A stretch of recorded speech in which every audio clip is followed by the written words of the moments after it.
the hell? Hazards.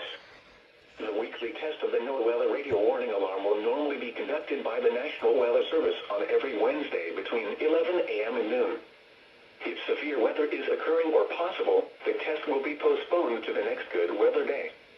The warning alarm is activated for weather warnings and selected watches, hazards, and special non-weather events that affect the following counties: San Luis Obispo, Santa Barbara, Ventura, and Los Angeles counties and adjacent coastal waters.